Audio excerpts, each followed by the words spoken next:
जय हिंद दोस्तों। आज हम हमारे इस चैनल पे आप सबके लिए एक बहुत ही इंपॉर्टेंट वीडियो लेके आए हैं और स्पेशली ये जो भी बच्चे CDS 2 2026 में बैठने वाले हैं उन सब के लिए तो बहुत ही ज़्यादा यूज़फुल ये वीडियो होने वाली है। तो इस वीडियो को पूरा देखना एंड सबसे पहले तो थोड़ा सा गो थ्रू कर लेते हैं कि आज इस वीडियो का पर्पस क्या है या क्यों ये आप लोगों के लिए इंपॉर्टेंट होने वाली है। तो आप देखिए, जब भी कोई स्ट्रेटजी बनाते हैं हम, तो उस स्ट्रेटजी को हमने किस तरीके से यहाँ पर 3 पार्ट में डिवाइड किया है और यहाँ पर हम टेक केयर करेंगे हर एक सेगमेंट की या हर एक उस बच्चे की जो अलग अलग स्टेजेस ऑफ प्रिपरेशन में है, चाहे वो बिगिनर स्टेज में है, चाहे वो इंटरमीडिएट स्टेज में है या फिर वो एडवांस लेवल पे है। मतलब या तो वो रिपीटर है, उन्होंने 1-2 बार ये एग्ज़ाम दे चुके हैं बट उनका किसी भी वजह से क्लियर नहीं हो रहा है। एंड स्पेशली फोकस मैं इन बच्चों पे करने वाला हूँ जो कि रिपीटर हैं, जिन्होंने 1 से 2 अटैम्प्ट अपने लगा दिए या 3 अटैम्प्ट अपने लगा दिए लेकिन अभी तक वो CDS की कट ऑफ को क्लियर नहीं कर पाए।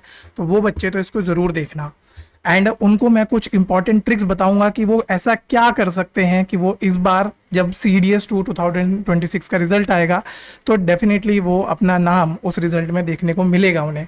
तो इस वीडियो को पूरा देखना एंड स्पेशली मैं बोल रहा हूँ जो रिपीटर हैं वो तो ज़रूर देखना, ठीक है। तो आज हम हर किसी के लिए, चाहे वो बिगिनर फ्रेंडली बात हम करेंगे कि उनको किस तरीके से अपनी जो फाउंडेशन है उसको बिल्ड करना है, चाहे मैं इंटरमीडिएटरीज की बात करूं कि भैया आपने अगर अपनी फाउंडेशन बना ली है तो अब उस फाउंडेशन के ऊपर आप और किस तरीके से काम कर सकते हैं, किस तरीके से आप कट ऑफ के और करीब पहुंच सकते हैं, है ना। एंड स्पेशली फॉर रिपीटर्स कि भैया जिन्होंने एग्जाम दिया है लेकिन वो कट ऑफ को क्लियर नहीं कर पा रहे हैं, तो उन सब के लिए भी यहाँ पर होगा।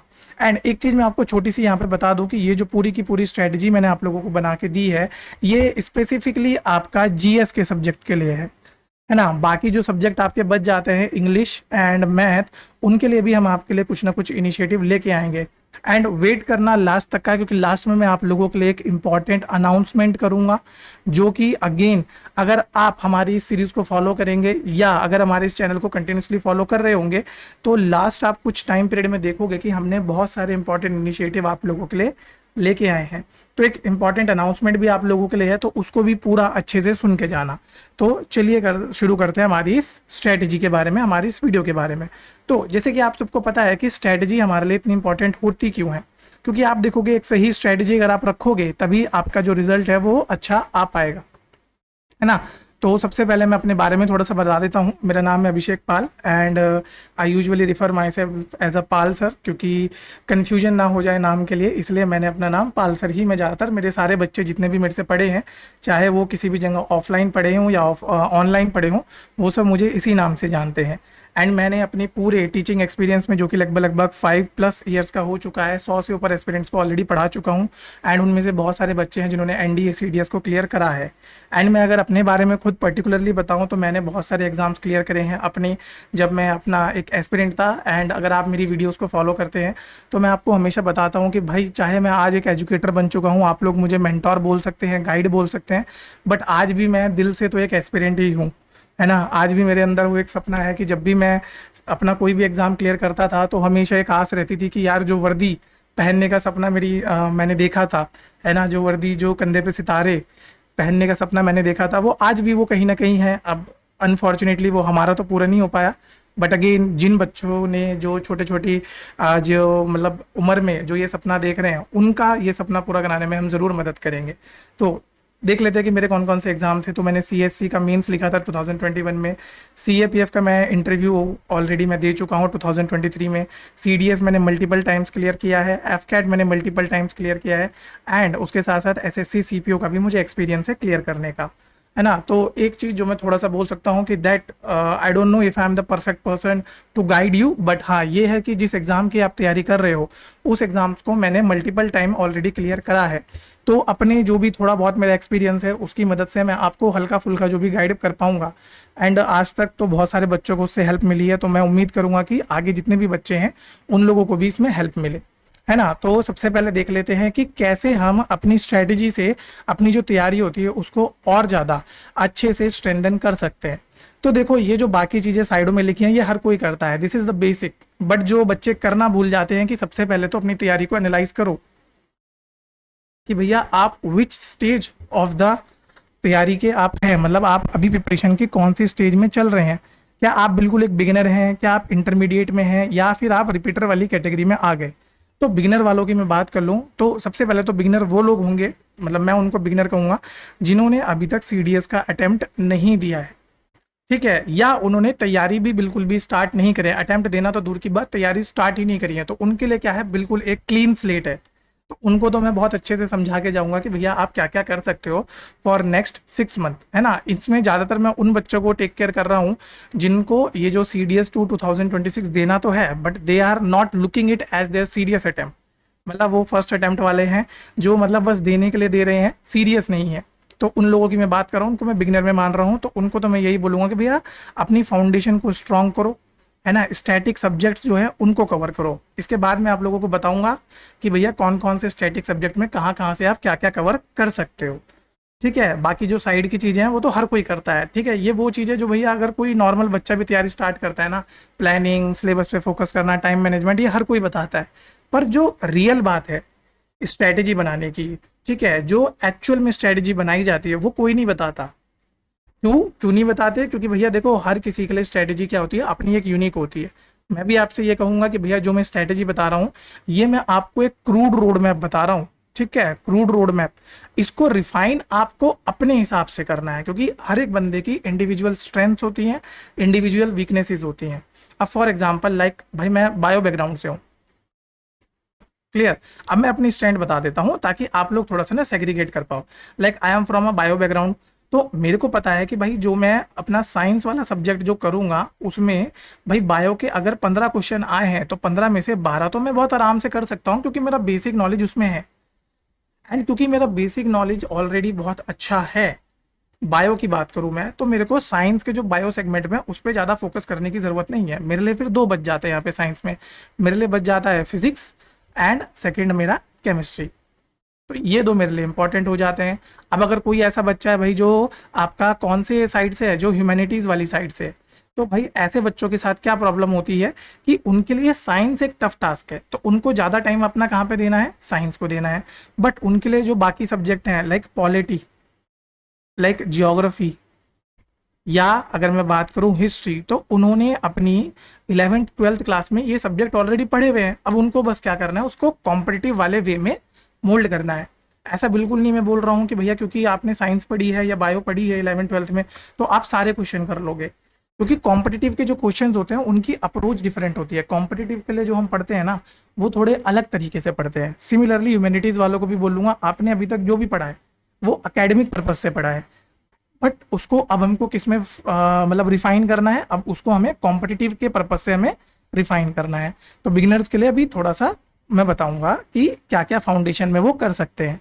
ओके, फिर बात आती है इंटरमीडिएट्स की। अब इंटरमीडिएट्स में कौन है, जिन्होंने लगभग 6-7 महीने लगा दिए, जिन्होंने अपनी फाउंडेशन स्ट्रॉन्ग कर ली, यानी कि वो 1-2 बार कौन से सब्जेक्ट उन्होंने कंप्लीट कर दिए, जो भी हमारे प्रॉपर 4-5 सब्जेक्ट होते हैं ना वो उन्होंने कंप्लीट कर दिए।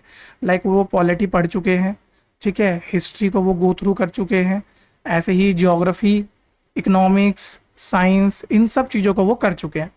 बट उसके बाद एक जो सेगमेंट बच जाता है that is your current affair. तो इंटरमीडिएट वाले जो भी बच्चे होंगे, ठीक है, उनको सबसे ज़्यादा फोकस किस पे करना है, उनको फोकस करना है बेटा करंट अफेयर के ऊपर। एंड उसके साथ साथ उनको आप PYQ की तरफ भी थोड़ा बहुत बढ़ जाना चाहिए एंड मॉक टेस्ट देने स्टार्ट करने चाहिए। देन आ जाता है आज की वीडियो के सबसे इंपॉर्टेंट स्टेक होल्डर्स, जो कि हैं रिपीटर्स। भाई रिपीटर्स की क्या दिक्कत होती है, भाई रिपीटर्स ने 2 बार एग्जाम दे दिया, 3 बार एग्जाम दे दिया। मेरे पास जब भी एग्जाम होता है, जब भी रिजल्ट आता है, बहुत सारे बच्चों के मैसेज आते हैं, बहुत सारे बच्चे ऐसे होते हैं। लाइक एक मैं अपनी एक स्टूडेंट थी मेरी देहरादून में जब मैं पढ़ाता था, उनका थोड़ा सा अगर मैं बता पाऊँ तो उन्होंने एग्ज़ाम दिया और उसके बाद उन्होंने मेरे से पूछा कि सर कि मैंने ना सारी तैयारी करी, ठीक है, और हर चीज़ पढ़ी, बट उसके बाद भी क्लियर नहीं हो रहा। मुझे ऐसा लग रहा है कि जो मैंने पढ़ा, यानी कि जब मैं क्लासरूम में जो पढ़ती हूँ तब मुझे हर एक चीज़ समझ आ जाती है। और ये आई नो बहुत सारे बच्चों के साथ हो रहा होगा, जो भी बच्चे वीडियो देख रहे होंगे उनमें से 80-70% बच्चों के साथ यही दिक्कत होगी कि सर जब हम घर पे पढ़ रहे हैं, जब हम मॉक लगा रहे हैं तो हमारे नंबर अच्छे आ रहे हैं, we are scoring around 40 number in GS, है ना, और इंग्लिश में भी हम 70 to 80 का स्कोर हम ले आ रहे हैं। बट जैसे ही हम एग्जामिनेशन हॉल में बैठ रहे हैं वहाँ पर कुछ अलग आ जा रहा है, या यूपीएससी का पेपर देखते ही हमारे पसीने छूट जा रहे हैं, तो वहाँ पर ऐसा क्या हो रहा है। तो वो बच्चे ऐसा क्या करे कि भैया वो एग्ज़ाम के डे पे उतना घबराए नहीं, या एग्ज़ाम डे की प्रिपरेशन उनको करनी है। अब उनको तैयारी नहीं करनी है, अब उनको किस दिन की तैयारी करनी है, उनको एग्ज़ाम डे की तैयारी करनी है। तो यहाँ पर उनको किस तरीके से रिवीजन करना है ना, किस तरीके से मॉक्स करने हैं, एंड सिर्फ मॉक्स करने ही नहीं, उनको एनालाइज करना है। क्योंकि देखो 2 बार आप एग्जाम दे चुके हो या 3 बार आप एग्जाम दे चुके हो, तो आपको तो रियल एग्जाम का एक्सपीरियंस हो गया। तो अब मैं ये भी नहीं बोलूंगा कि भैया आपकी नर्व्स जो हैं वो आपको कंट्रोल करनी है, क्योंकि आप एक बार वो चीज़ से गो थ्रू कर चुके हो। तो वो जो नर्व्स एकदम से हाइपर हो जाना, एग्जाम की एंजाइटी हो जाना, वो सब आपके लिए खत्म हो गया। अब यहाँ पर अगर आप फेल हो रहे हो तो इट्स मीन कुछ ना कुछ तो बेटा स्ट्रैटेजी में दिक्कत है। तो इन बच्चों को तो बहुत ज़्यादा ज़रूरी है स्ट्रैटेजी बनाने की। और मैं आज इस वीडियो में ज़्यादा फोकस रिपीटर्स पे ही करूँगा, ऐसे नहीं कि बिगिनर्स और इंटरमीडिएट्स को छोड़ देंगे, बट येस क्योंकि रिपीटर्स के लिए ज़्यादा ज़रूरी हो जाता है एग्ज़ाम को क्लियर करना, तो उन पर ज़्यादा ध्यान देंगे हम, है ना। उनको फाइंड आउट करने उनके वीक एरियाज और कैसे वो अपनी कंसिस्टेंसी और कॉन्फिडेंस बढ़ा के रख सके। तो चलिए एक एक करके देखते हैं हर किसी के लिए। तो सबसे पहले बात कर लेते हैं हम बिगिनर्स की। तो बिगिनर्स के लिए हम रोड मैप क्या बना सकते हैं।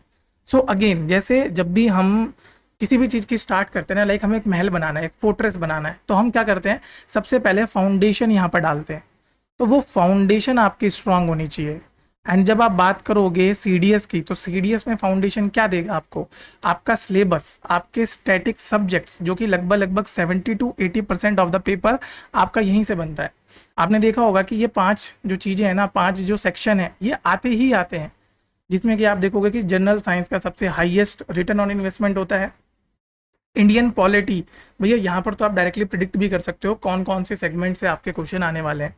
ज्योग्राफी पूरा कंसेप्चुअल है, यहाँ पर कोई भी रॉट लर्निंग का स्कोप नहीं होता। हाँ थोड़ा बहुत बोल सकते हो जब आप इंडियन ज्योग्राफी की बात करोगे, जब आप लैंड फॉर्म्स की बात कर सकते हो, वहाँ पर थोड़ा सा आपको याद करने की ज़रूरत पड़ सकती है। हिस्ट्री थोड़ा सा बहुत से बच्चों के लिए ट्रैप होता है, उनको समझ ही नहीं आता भाई, उन्होंने इतनी मोटी मोटी किताबें पढ़ ली होती हैं, लेकिन उसके बाद भी उनका रहता है कि सर क्वेश्चन कहाँ से आ रहे हैं, कुछ समझ नहीं आ रहा। एंड देन आ जाता है इकोनॉमिक्स। देखो इकोनॉमिक्स से तो भाई ज़्यादातर बच्चे क्या करते हैं, अपने हाथ पैर बिल्कुल झाड़ के बैठ जाते हैं, क्योंकि इकोनॉमिक्स में अगर देखो मैक्रो आ रही है, मैक्रो तो बच्चों को फिर भी पल्ले पड़ जाती है, माइक्रो तो बच्चों के सर के ऊपर से जाती है ना, क्योंकि यहाँ पर बहुत सारे कॉन्सेप्ट होते हैं, जैसे demand elasticity, price elasticity, opportunity cost, marginal utility. तो इस तरह के जो कॉन्सेप्ट होते हैं वो कैसे समझने हैं। अब देखो जो भी बच्चा बिगिनर है और वो स्टार्ट कर रहा है, तो भाई मैं तो हमेशा रिकमेंड करूँगा कि स्टार्ट करो आप साइंस के सब्जेक्ट से। एंड क्या क्या करना है आपको, जो 9th और 10th की जो बुक है ना आपकी एनसीईआरटी की, ठीक है, आप जाओ सीधा ncrt.nic.in पे, वहाँ से पीडीएफ डाउनलोड मारो, नहीं तो मार्केट में चले जाओ, ज़्यादा से ज़्यादा 100 रुपये की आएगी मैक्स टू मैक्स ये किताब, शायद उससे भी कम की हो, क्योंकि एनसीईआरटी की किताबें बहुत सस्ती होती है। जाओ मार्केट में खरीदो, 9th और 10th क्लास दोनों किताबें खरीदो, एंड लाइन टू लाइन पढ़ो। आप लाइन टू लाइन पढ़ो, और जब आप आगे जाके इंटरमीडिएट स्टेज में चले जाओगे, तब मैं आपको बताऊंगा कि भैया वहाँ पर कैसे आप लाइन टू लाइन में से डायरेक्ट आपको क्वेश्चन देखने को मिलेंगे, एंड कौन कौन से एरियाज हैं आपको फोकस करने हैं। अगेन जनरल साइंस में भी मैं आपको पहले ही बता दे रहा हूँ, भैया बायो पे ज़्यादा फोकस करना, क्योंकि मैक्सिमम क्वेश्चन बायो से आ रहे हैं, उसके बाद फिजिक्स एंड केमिस्ट्री, ठीक है। अच्छा इनके लिए मैं एक काम करूँगा, मैंने सोचा था आप लोगों के लिए, आप लोग बताना मेरे को कमेंट बॉक्स में अगर आप लोगों को चाहिए कि भैया सोर्सेज की, अगर मैं बता दूं आपको, मतलब कहाँ कहाँ से आपका सोर्सेज आपको कौन कौन से कवर करने हैं।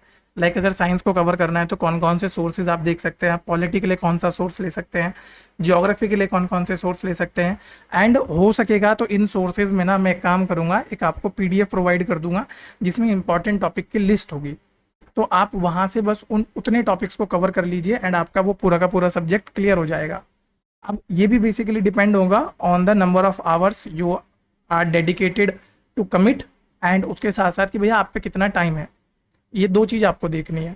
बट ये चीज़ मैं तब करूँगा जब आप कमेंट बॉक्स में लिख के बताओगे, अगर आपको चाहिए कि भैया हाँ आप हमें सोर्सेज बता दो, है ना, कि भाई कौन कौन से सोर्सेज है जहाँ से हम कवर कर सकते हैं, बुक लिस्ट आप या तो इसको बोल सकते हो, तो आपको कमेंट करना पड़ेगा, तो कमेंट करके इसको बताओ, तब मैं आपको बताता हूँ इसमें, ठीक है। नेक्स्ट आपका इंडियन पॉलिटी, जिसमें कि आप लक्ष्मीकांत से आप देख सकते हो, और लक्ष्मीकांत के साथ साथ 1-2 किताबें और हैं जिनको आप कवर कर सकते हो, ठीक है। फोकस एरियाज आपको मैं बता दूंगा, ठीक है, ये कुछ फोकस एरियाज है बट सारे नहीं है है ना, एक पीपीटी में, एक स्लाइड में कितना ही मैं डाल सकता था। तो वो चीज़ मैं आपको अलग से एक वीडियो में बता दूंगा। फिर ज्योग्राफी पे फोकस करो आप, क्योंकि ज्योग्राफी कंसेप्चुअल है। एंड अगर आप पे अच्छा खासा टाइम है तो आप इसके सारे सेगमेंट करके जाना, ठीक है। इसमें चाहे class 11th and class 12th की आपकी ज्योग्राफी एनसीईआरटी की आप उठाइए, और उनको दो मतलब 4 किताबें होंगी वो टोटल मिला के, चारों की चारों को पढ़ डालिए। जिसमें स्पेशल आपको ध्यान रखना है, एक तो फिजिकल ज्योग्राफी का, एंड सेकंड आपको ध्यान रखना है किसका, इंडियन ज्योग्राफी का। तो ये दोनों सेगमेंट तो ज़रूर करके जाना। हालांकि लास्ट के कुछ 4 साल में हमने ट्रेंड देखा है कि भाई ह्यूमन ज्योग्राफी से भी आपके क्वेश्चन आ रहे हैं, तो उसमें से भी कुछ कुछ पार्ट है, बट इसको पूरा नहीं पढ़ना, इसमें से आपके टॉपिक स्पेसिफिक आपको यहाँ पे पढ़ना है। वो भी मैं आपको सोर्स वाली वीडियो में बता दूंगा कि कौन कौन से टॉपिक्स आपको यहाँ पर कवर करने हैं। नेक्स्ट आ जाते हैं हिस्ट्री। अगेन हिस्ट्री में 3 सेगमेंट होते हैं आपके, मॉडर्न, मिडिवल एंड एंशिएंट। तो तीनों को आप कहाँ से कर सकते हो अब, क्योंकि टाइमलाइन देखोगे तो बहुत बड़ी है। अगर मैं स्टोन एज को हटा भी दूँ, है ना, तो भी आप देखोगे कि आपका शुरू होता है इंडस वैली सिविलाइजेशन, एंड आपको कहाँ तक पढ़ना होगा ये, टिल दी इंडिपेंडेंस।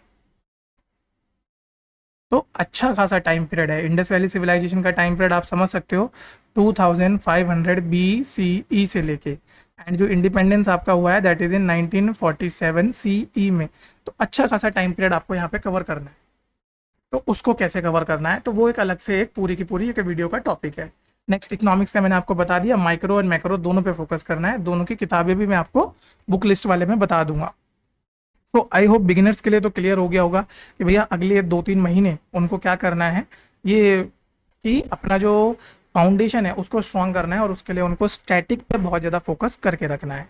नेक्स्ट हम बात कर लेते हैं ऐसे लोगों की। अच्छा, इनके साथ साथ आपको एक काम और करना है। जीएस तो आप साथ साथ कर रहे हो, लेकिन अगर आपको अपनी इंग्लिश भी इंप्रूव करनी है तो आपको न्यूज़पेपर पढ़ने स्टार्ट कर देना है। एंड न्यूज़पेपर में भी कौन सा, the Hindu and Indian express. अगर मैं अपनी पर्सनल चॉइस बताऊं तो I would go for Indian express, ठीक है। यहाँ पर एक तो साथ साथ आपका करंट अफेयर भी पूरा हो जाएगा, आप डेली अपडेटेड रहोगे विद द रीसेंट न्यूज़, और इसमें आपको ध्यान रखना है कि कौन कौन से सेगमेंट आपको कवर करने हैं, ठीक है। कौन कौन से सेगमेंट होते हैं, वैसा नहीं है पूरा का पूरा जो न्यूज़पेपर होगा भाई वो 16 से 18 पेज का होगा। एंड पढ़ने बैठ जाओगे तो मुझे पता है आप 2 से 3 घंटे तो इसी में लगा दोगे। This is also one of the important mistakes जो बिगिनर करते हैं, है ना। तो वो मिस्टेक्स आपको नहीं करनी है, आपको इसमें से भी सेगमेंट पकड़ना है। एंड रफली टाइम पीरियड लो 30 मिनट से लेके 45 मिनट, इतने में आपके जो सीडीएस के पर्पस का है उतना फुलफिल हो जाएगा। एंड यहाँ से आपको क्या फोकस हो जाएगा, यहाँ से आपकी कौन सी हैबिट, एक तो रीडिंग हैबिट जो कि मदद करेगी आपके कौन से क्वेश्चंस करने में, कॉम्प्रीहेंशन वाले क्वेश्चन करने में, एंड उसके साथ साथ वोकैबुलरी आपकी यहाँ से पूरी हो जाएगी, ठीक है। अलग से यहाँ से नोट्स बनाने की वैसे आपको कोई ज़रूरत नहीं है। तो ये एक स्पेशल टिप या एक बिगनर टिप है जो मैंने आपको दे दी। अब बात कर लेते हैं इंटरमीडिएटरीज वाले बच्चों की, भाई जिन्होंने अपना स्टैटिक पूरा कर दिया। अब क्योंकि उनका स्टैटिक तो पूरा हो गया, लेकिन उसके बाद भी बहुत सारी चीज़ें रह जाती है स्टैटिक के बाद भी कि जो जो उनको कवर करनी होती है, ठीक है। तो यहाँ पर सबसे पहले उनको फोकस किस पे करना है, तो उनका पूरा का पूरा फोकस होना चाहिए ऑन दी करंट अफेयर्स, है ना, क्योंकि स्टैटिक हो गया। अब स्टैटिक कवर करने के बाद वो आएंगे करंट अफेयर पे। बट करंट अफेयर को कैसे पढ़ना है, आपको यहाँ पर स्टैटिक एंड डायनेमिक दोनों लिंक करना है। एंड डायनेमिक की जब हम बात करेंगे करंट अफेयर, अब इसका मैं एग्जांपल भी दूंगा आपको। यहाँ पर जो भी आपका 80% कवर करने के बाद, क्योंकि ऐसा होता है ना कि 6 सेगमेंट हमने पीछे बात करी, अब वो 6 के 6 सेगमेंट आपके ईजी नहीं आने वाले, 5 पिछले वाले और एक करंट अफेयर। तो 6 के 6 सेगमेंट आपके ईजी या हार्ड नहीं आने वाले। वहाँ पर भी अगेन एग्जाम डे की स्ट्रेटजी अलग होती है कि उनमें से भी कौन कौन से टॉपिक्स को करना है। भाई अगर हिस्ट्री टफ आई है तो मैं पॉलिटी पे देखता हूँ, बट अगर बाई चांस पॉलिटी टफ आ गई तो भाई मैं किसी और सेगमेंट को तो कवर करूँ, किसी और सेगमेंट के क्वेश्चंस को सॉल्व करता हूँ, क्योंकि एनी हाउ मेरे को एग्जाम तो क्लियर करना है। हमारे सामने ये ऑप्शन तो बिल्कुल नहीं है, क्योंकि अगर आप ये ऑप्शन मान के चलोगे कि यार कोई नहीं 6 महीने बाद दोबारा एग्जाम है उस वाले में देख लेंगे, तो मतलब मैं ये कह सकता हूँ कि ये बहुत गलत अप्रोच होगी आप लोगों के लिए, ये बहुत डिजास्टर अप्रोच है। मैं हर एक बच्चे को जो भी मेरे से पढ़ के जाता है उसको एक चीज़ समझाता हूँ, देखो फर्स्ट ऑफ ऑल ऐसी कोई चीज़ नहीं दैट यू कांट क्लियर, ऐसा कोई एग्ज़ाम नहीं है ना जो ह्यूमनली इम्पॉसिबल हो क्लियर करने के लिए। अगर एक व्यक्ति आपके सामने पढ़ के क्लियर कर पा रहा है तो बेटा तेरे में भी उतना ही पोटेंशियल है जितना बाकी दूसरे लड़के में है या बाकी दूसरी लड़की में है। इट इज जस्ट कि आप अपने आप को पुश नहीं करना चाह रहे, you are not taking yourself out of your comfort zone. तो आपको अपने उस कंफर्ट जोन से बाहर अपने आप को खुद को खींच के निकालना पड़ेगा। एंड उसके लिए भाई देख थोड़ी मेहनत तो लगेगी, है ना। अगर यहाँ वो मेहनत नहीं कर सके तो आगे जाके जब जेसीओ साहब रगड़ा देंगे तो वो रगड़ा कैसे झेलोगे, समझ रहे हो। तो रगड़ा तो खुद को भी देना पड़ेगा, पहले खुद को स्ट्रांग बनाना पड़ेगा। तो वही स्ट्रांग आपको यहाँ पर बनाना है। तो स्टैटिक कवर करने के बाद आप आओ करंट अफेयर पे, क्योंकि वही आपको पूछ देगा, आपको आपकी जो कट ऑफ है उसको क्लियर करवाएगा, क्योंकि विदाउट करंट अफेयर आप अपनी कट ऑफ को क्लियर नहीं कर सकते। एंड ऐसा होता है ना, स्टैटिक सब्जेक्ट बहुत बड़ा होता है, हर एक जो सब्जेक्ट है वो बहुत डीप है। अब वहां से भी कौन कौन से सेगमेंट से क्वेश्चन आने वाले हैं ये कब पता लगता है, ये पता लगता है when you do static dynamic linkage. Example के तौर पे लाइक करंट अफेयर में आपने कोई न्यूज़ पढ़ी, सिंपल एग्जांपल देता हूँ, अभी कुछ टाइम पहले तमिलनाडु के गवर्नर का एक मुद्दा चल रहा था, ठीक है। तमिलनाडु गवर्नर वर्सेस तमिलनाडु के जो सीएम है उनके बीच में लड़ाई हो गई थी।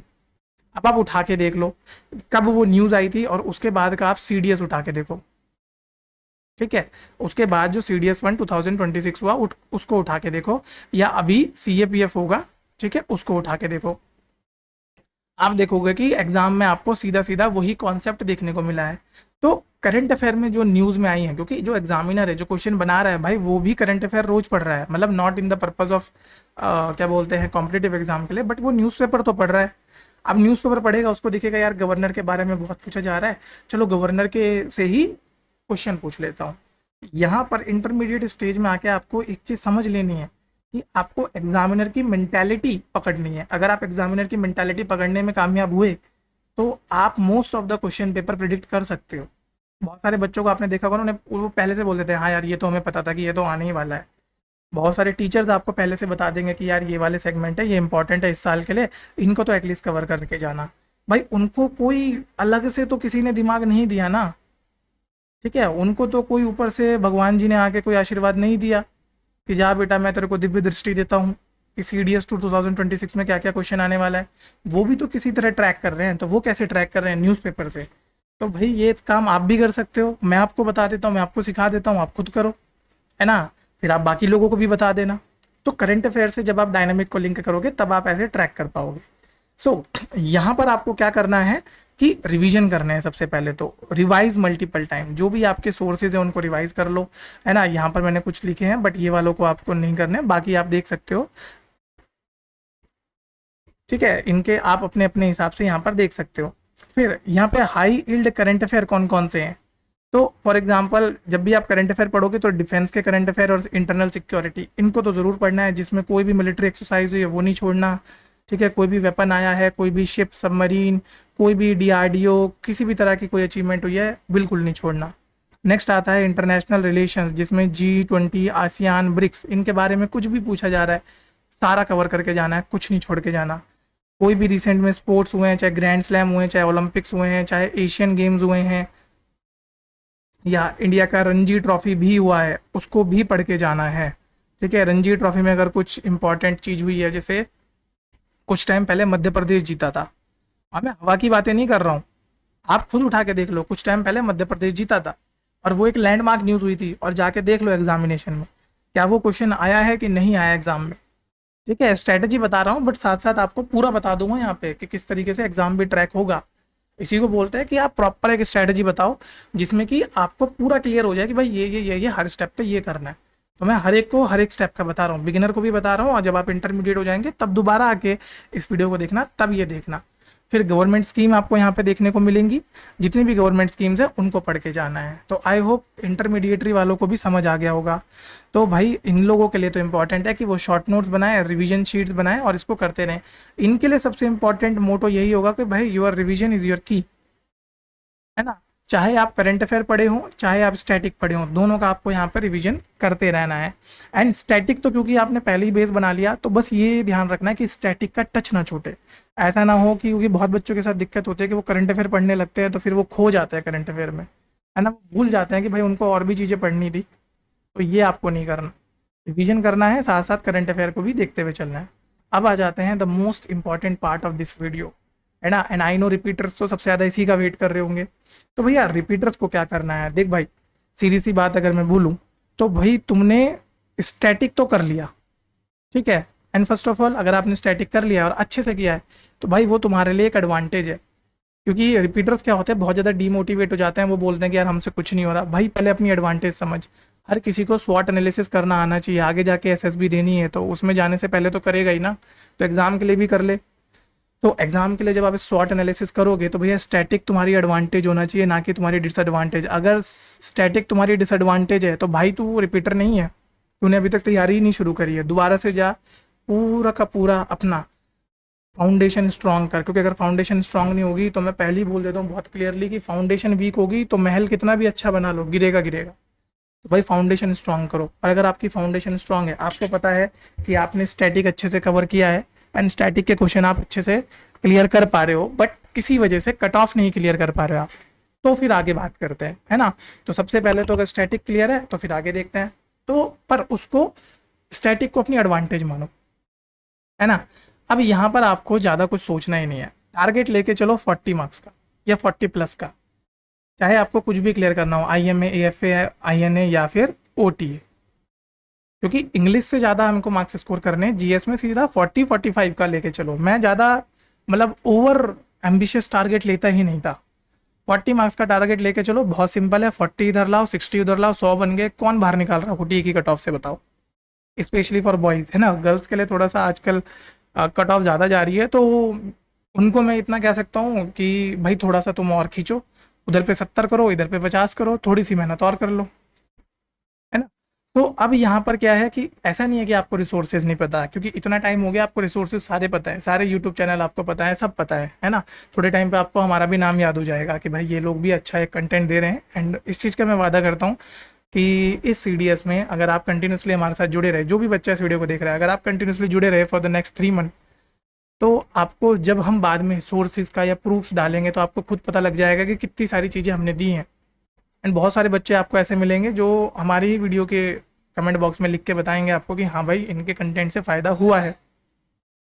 सो प्रॉब्लम आपके रिसोर्सेज नहीं है, प्रॉब्लम है आपकी एग्जीक्यूशन में, आपकी एक्यूरेसी में, आपकी स्ट्रेटजी में। तो सबसे पहले तो यहाँ पर आपको रीथिंक करना है कि ये जो सारी चीज़ें हैं ये किस वजह से हो रही है। तो उठाओ अपना लास्ट CDS का क्वेश्चन पेपर, है ना, और उसके बाद अपनी मेमोरी के हिसाब से जो जो आपने टिक लगाए हैं आप देखो कि कहाँ गलत किया है। कि अगर आपने साइंस के क्वेश्चन में गलत किया है, ठीक है, साइंस अगर आपने गलत किए तो फिर साइंस का रिवीजन करो। यहाँ पर आपका ना ट्रैक करना शुरू करो, अपनी मिस्टेक्स को ट्रैक करो एंड अपनी मिस्टेक्स पे काम करो। सबसे पहले तो समझो कि क्या ये नॉलेज गैप है, कि भाई मुझे तो ये क्वेश्चन आता ही नहीं था। अगर नहीं आता था कोई बात नहीं, जाओ पढ़ लो, नॉलेज गैप खत्म हो गया, सिंपल, इसमें ज़्यादा सोचना ही नहीं। अगर नॉलेज गैप है तो जाओ पढ़ लो, खत्म करो।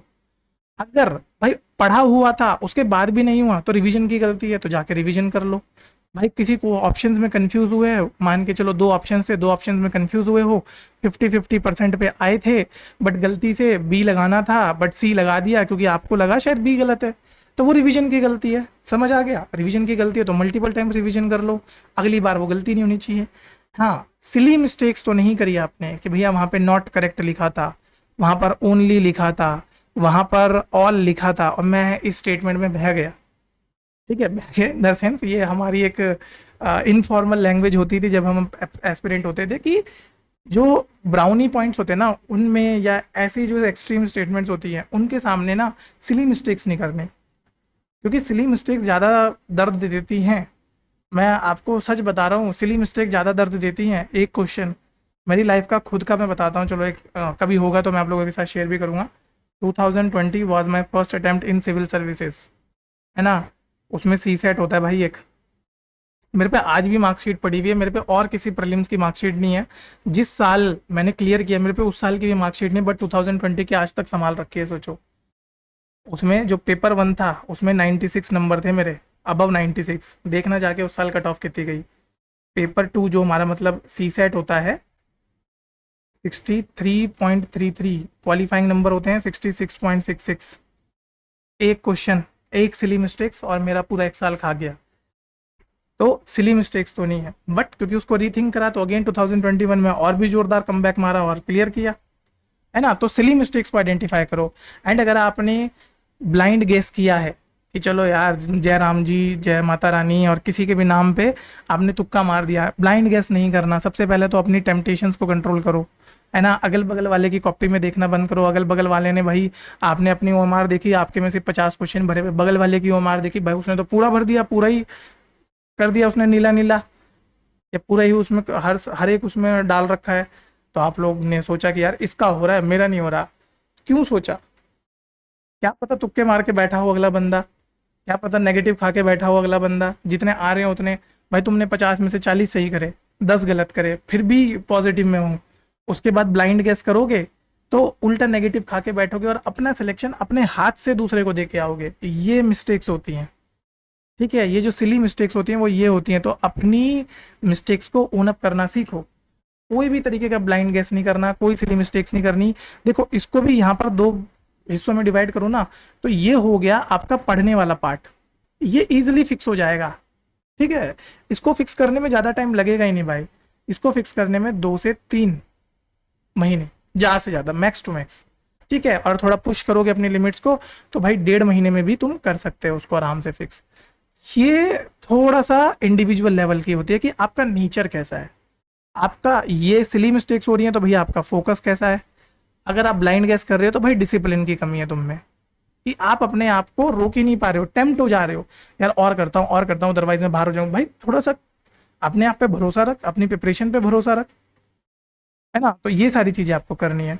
तो जितनी कम आप सिली मिस्टेक्स करोगे और जितना उनको आज अच्छे से समझोगे और उनको ओन अप करोगे, उतनी जल्दी ये गलतियां खत्म होगी। नहीं तो बैठे रह जाना, आपके सामने कोई आपसे जूनियर आएगा, पहले अटेम्प्ट में एग्ज़ाम क्लियर करेगा क्योंकि वो इनमें से कोई गलती नहीं करेगा, एंड फिर आप बोलोगे कि किस्मत आ जाती है, ये आती है। आई नो, देख भाई किस्मत का भी बहुत बड़ा रोल होता है, मैं मना नहीं कर रहा। मैं खुद वन ऑफ द वो एग्जाम्पल हूँ जो किस्मत से बहुत लड़ा हूँ, बहुत बार हारा भी हूँ किस्मत से। बट अगर किस्मत की दुहाई आप फाइनल मेरिट में दोनों तो बेटा ज़्यादा बेटर है कि फाइनल मेरिट में बाहर हुए। तब तुम अगर बोलोगे ना कि सर मेरी किस्मत नहीं थी, मैं खुद तेरे साथ बैठ के बिल्कुल बगल में बैठ के तू जो बोलेगा मैं सुनता रहूँगा। बट फर्स्ट स्टेज पे किस्मत को दोष मत दो यार, फर्स्ट स्टेज निकाली जा सकती है बहुत आराम से, चाहे किसी भी एग्जाम की हो। मैंने खुद मल्टीपल एग्जाम्स क्लियर करे हैं, मैं बता सकता हूँ कि फर्स्ट स्टेज पे किस्मत की दुहाई देना इस काइंड ऑफ की लाइक हम अपने आप को थोड़ा सा दिलासा दे रहे हैं, हम कर सकते थे। अगर वो पहले वाले पार्ट में है तो बहुत इजीली क्यूरेबल है, सेकंड वाले पार्ट में तो खुद पे वर्क करो, है ना। बट किस्मत की दुहाई देंगे हम लोग फाइनल मेरिट में, जब फाइनल रिजल्ट आएगा ना CDS 2 2026 का। अगर उस दिन नहीं हुआ कोई बात नहीं, दोनों भाई बैठ के आराम से अच्छे से उस पर भी बात करेंगे। अब आता है इसके बाद आपको और क्या क्या करना है, वो तो उतना ही नहीं है, यहाँ पर देखो पूरा बताऊंगा। रिवर्स इंजीनियरिंग आपको करनी है अपने पेपर की। जितने भी PYQs आपने उठाए हैं उन सबको दोबारा से उठाओ और हर एक ऑप्शन को एनालाइज करो। Like the 4th council was held in, बहुत बेसिक सा एग्जाम्पल मैं दे रहा हूँ, ठीक है। राजगिरा, पाटलिपुत्रा, वैशाली, कश्मीर। अब आपको नहीं पता इसमें क्या है। अब आप क्या करो, जब आप PYQs पढ़ रहे हो तो आप सिर्फ क्वेश्चन का आंसर मत ढूंढो, आप हर एक स्टेटमेंट जो भी लिखा है उसको भी एनालाइज करना शुरू कर दो। क्योंकि बहुत बार ऐसा देखा गया है कि इन्हीं स्टेटमेंट में से कुछ उठा के पूछ लिया जाता है नेक्स्ट साल, या उसी को घुमा के पूछ लिया जाता है नेक्स्ट साल। मैं आप लोगों को बहुत सारे ऐसे एग्जाम्पल बता दूंगा, अभी मैं उनको कंपाइल करके नहीं लाया, बट अगर आप बाकी वीडियोस देखोगे तो वहाँ पर आपको देखने को मिल जाएगा। हमने बहुत सारे प्रूफ्स डाले हुए हमारे चैनल पे, जाके देखो प्रीवियस वीडियोस। तो बहुत बार उनको घुमा दिया जाता है। तो रिवर्स इंजीनियरिंग कैसे करनी है कि जैसे बुद्धिस्ट काउंसिल आया है ना, और आपने देखा कि CDS में पिछले 4 सालों में इसके 8 क्वेश्चन आ गए, ऑन एन एवरेज मानते हैं 8 क्वेश्चन आ गए। तो इतना समझ आ गया कि भाई बुद्धिज्म ना वो बहुत इंपॉर्टेंट टॉपिक है। अब एक काम करो, बुद्धिज्म को दोबारा से पढ़ लो, और इस बार PYQs क्योंकि आपने पहले ही देख चुके होंगे तो PYQs देख के आप बुद्धिज्म पढ़ोगे तो आपके दिमाग में रहेगा। इसे बोलते हैं रिवर्स इंजीनियरिंग करना। तो लास्ट 5 से 7 साल के जो PYQ उनको उठाओ और पूरे अच्छे से डाइसेक्ट कर डालो। सेकेंड चीज़, जो आप जब इन सब PYQs को कर रहे होगे वहाँ पर आप समझो UPSC की लैंग्वेज। बहुत बार क्या होता है, बच्चों को कॉन्सेप्ट आता है, सब चीज़ अच्छी करता है, बस UPSC की लैंग्वेज में फंस जाता है। क्योंकि UPSC कभी कभी इस तरीके से स्टेटमेंट को फ्रेम करता है ना कि भाई सही दिखने वाला स्टेटमेंट गलत होता है और गलत दिखने वाला स्टेटमेंट सही निकल जाता है। 4-4 लाइन का स्टेटमेंट बना के दे देंगे और हमें लगेगा कि यार इतना बड़ा स्टेटमेंट दिया है तो कहीं ना कहीं कोई ट्रैप रखा होगा, कुछ रखा होगा, और फंस जाओगे, आप गलत कर दोगे, वो सही निकल जाता है। एक सिंपल सी लाइन लिखी होगी वो गलत निकल जाएगी। सो UPSC का जो नेचर है उसको समझो, और उसकी जो लैंग्वेजेस हैं उनको समझने की आप यहाँ पे कोशिश करो।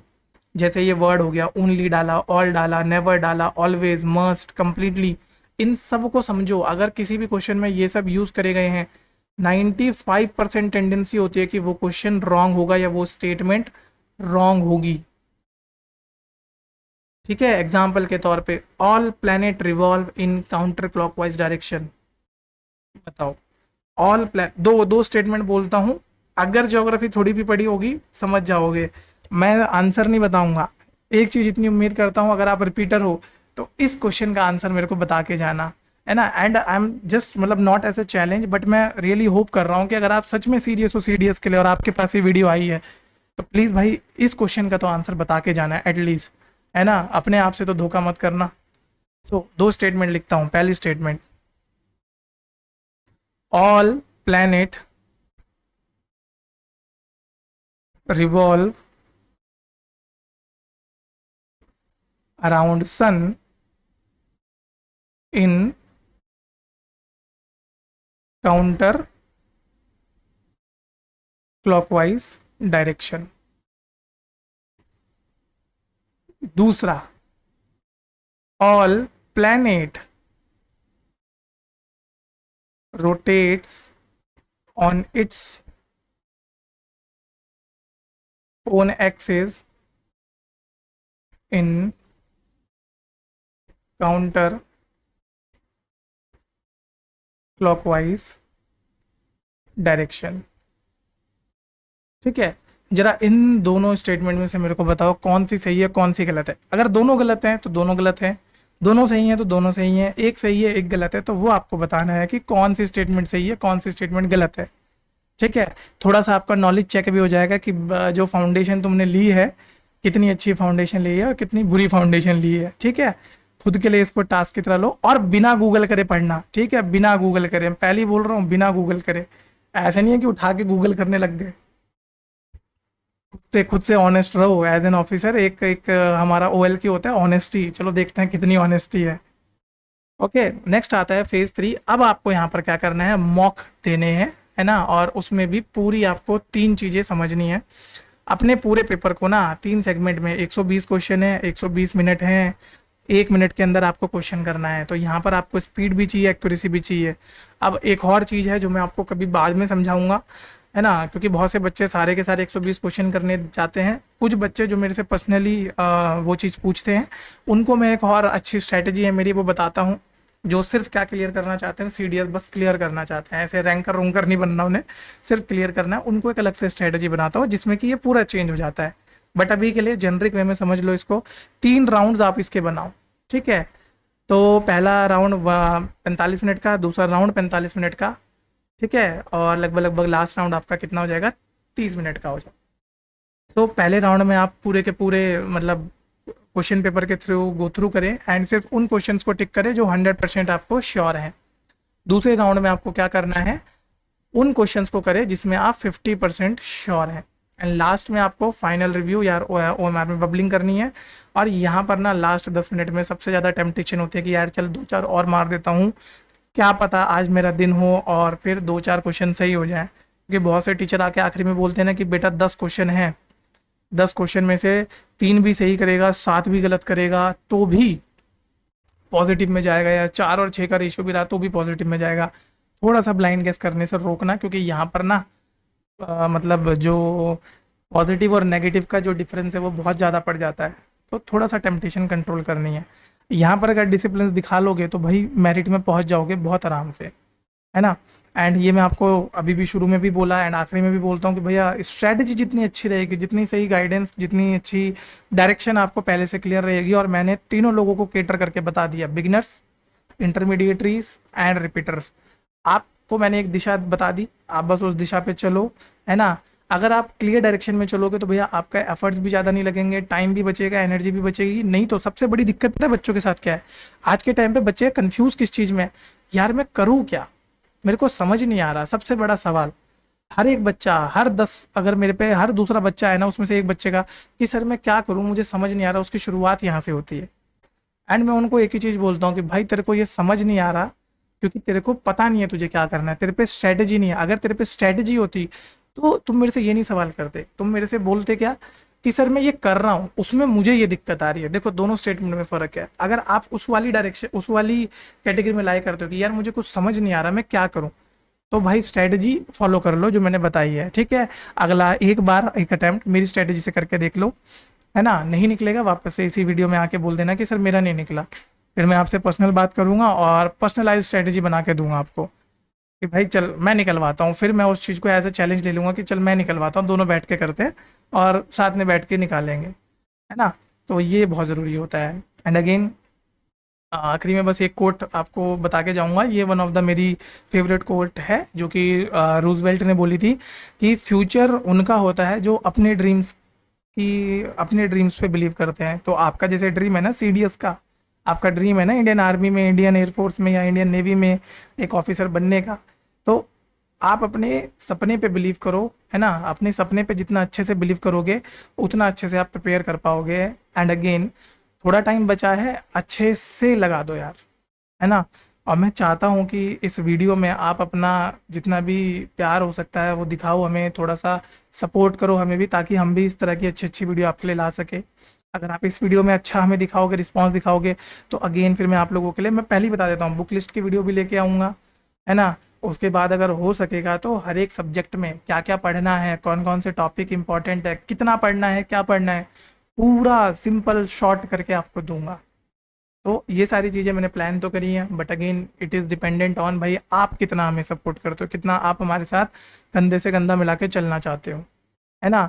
सो आई होप आप लोगों को चीज़ें समझ आई होंगी, क्रिस्टल क्लियर हो गई होगी strategy for CDS2 2026 and not only for CDS2 2026। अगर कोई बच्चा इसे बाद में भी देख रहा है तो उसके लिए भी स्ट्रेटजी वाला पार्ट तो आई थिंक कवर्ड है। आप चाहे किसी भी साल का दे रहे हो, स्ट्रैटेजी ये फॉलो कर लो, आराम से निकल जाएगा, कोई भी दिक्कत नहीं होगी CDS क्लियर करने में, ठीक है। सो चलिए मिलूंगा आप लोगों से नेक्स्ट वीडियो में, तब तक के लिए धन्यवाद एंड अगेन जय हिंद।